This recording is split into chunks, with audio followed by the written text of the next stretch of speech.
When the Joker captures the Commissioner of Police, Batman goes to the rescue. But the Joker has laid many traps along the way. He is out to get the Caped Crusader.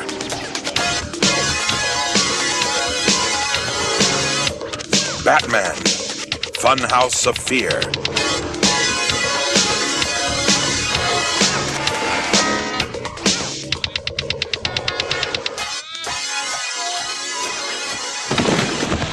The bat signal split the night sky like cannon fire. Batman was needed. The Batmobile sped through the streets of Gotham City. When he arrived at police headquarters, Batman found no sign of Commissioner Gordon. Instead, he was greeted by the chief of police. "Where's the commissioner?" asked Batman. "That's the trouble. He disappeared," said the chief. "An hour ago, we received this." He handed a small pink card to Batman. It read, "He who laughs last, laughs loudest." "What do you suppose it means, Batman?" asked the chief. "It's the sort of card dispensed from fortune-telling machines, the kind found in amusement parks," said Batman, after examining the card. "But the only one of those for miles around is Gotham Amusement Park, and that's closed for the season," objected the chief. "That would only make it easier for some crafty villain to use it as a hideout, and it's probably the Joker. The idea of using an amusement park as a base would appeal to him, and so would this message about who laughs last." "So you think he's kidnapped the commissioner?" asked the police chief. "Yes, there's no time to lose," said Batman. Faster than thought, the Batmobile pulled up outside the Gotham Amusement Park. The front gate had been altered to look like the grinning face of the Joker himself. Batman stood still and looked carefully around him.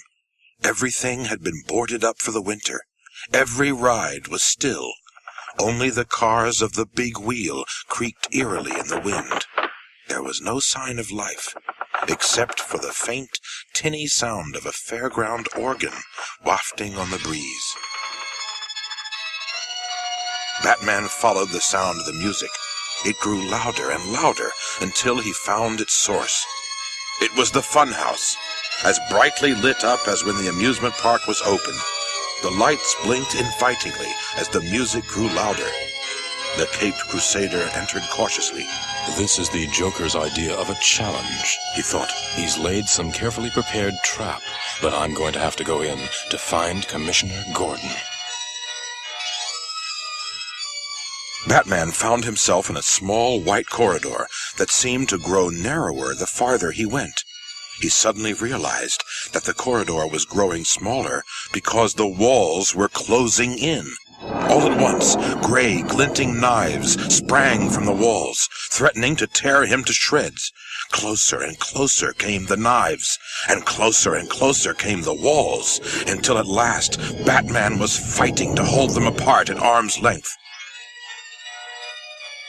Suddenly, his arm brushed against one of the menacing blades. It bent. It sprang back into shape with a bounce.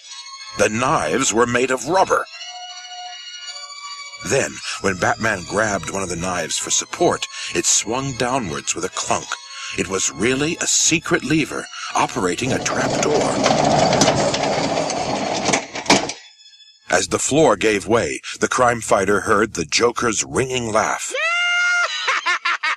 But Batman was always ready for anything, and he landed on his feet. Staring through the inky blackness, he thought he saw a flash of white teeth and moved forward carefully, hoping to trap the Joker in the dark. Suddenly the lights came on, and there stood an angry, fierce gorilla dressed in a clown suit. "Congratulations, Batman!" boomed the Joker's voice from a hidden speaker. "For what my little pet will do to you, you have my sympathy." The gorilla lunged, and only Batman's speed saved him. He took a small tranquilizer dart gun from his belt and fired it at the huge beast. Within seconds, the gorilla was snoring like a baby, lying in front of the only door in the room. Batman pulled the gorilla out of the way and opened the door to find a staircase, with the Joker nearly at the top. He chased the Joker as far up as he could, but the villain had quickly opened the door at the top and slammed it behind him, locking Batman out. The Caped Crusader opened the door with his lockpick to find yet another darkened room. But this time, when the lights came on, Batman saw nothing but bars where the walls should be. He was in a cage, and the floor was moving. Gears hummed as the cage went down like a lift into an immense tank of water. Batman was going to drown.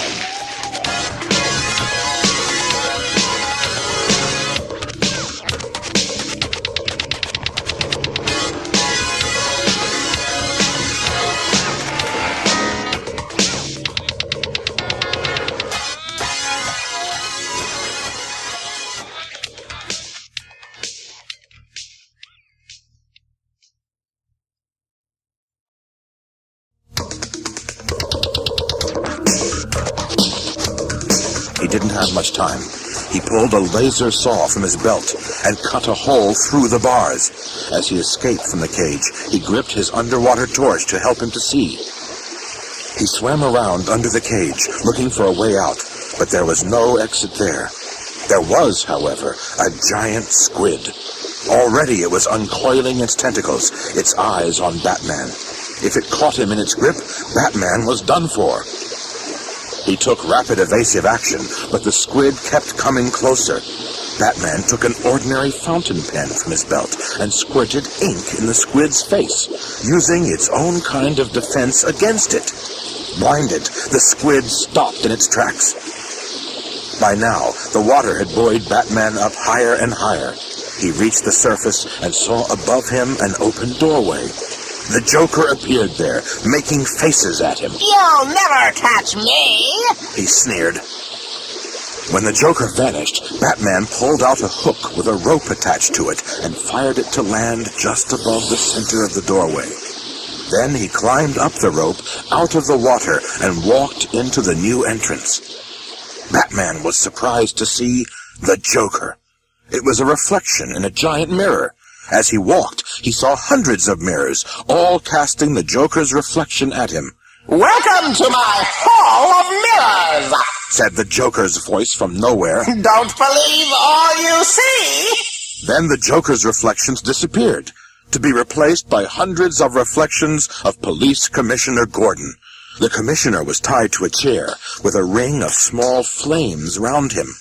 Directly over his head was a small sprinkler. The Joker's voice boomed. Looking for someone? Since you can't find the real me, the trick here is to find the real Commissioner Gordon. By the way, I've set the floor around him on fire. You'd better rescue him in time. As the flames grew higher, Batman heard the Joker's voice again. But I'm being a sport about this. Look behind you.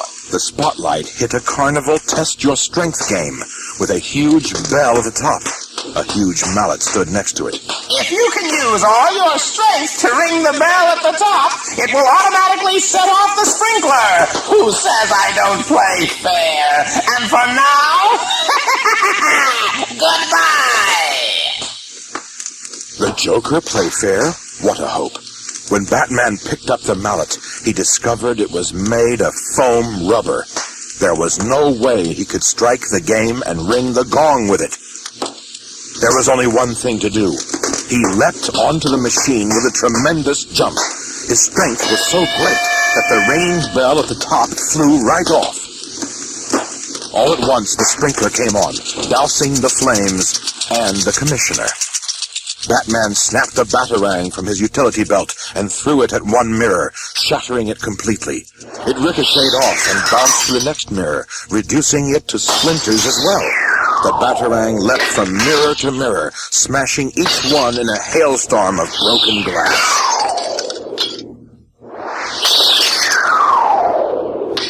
Finally, only the real commissioner remained.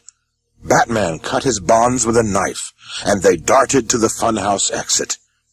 It had been altered to look like the Joker's grinning face, just as the entrance had. The teeth of the Joker's smile were opening and closing rapidly. Jump when I say, Commanded Batman, and on his signal they leapt through the chattering teeth. They made it. Gordon thanked Batman and said, "The Joker's probably far from here by now. Who knows where he'll strike next?" I don't think he's gone far at all, said Batman. I didn't see anything he could escape in when I surveyed the area on my arrival. But as he spoke, a beeper sounded. That's the Batmobile. The Joker's trying to steal it to get away. They ran to the side of Batman's amazing car just in time to see the Joker slam the door. But the car wouldn't start, and when the Joker tried to get out again, he had no luck at all. My Batmobile becomes a prison to anyone who tries to enter and steal it, Batman told the commissioner. Soon the police arrived to take the Joker into custody. 2 tough sergeants led him away in handcuffs. I'll get you someday, growled the villain, looking back. Batman grinned. Maybe we'll meet again, but for now, I'm having the last laugh.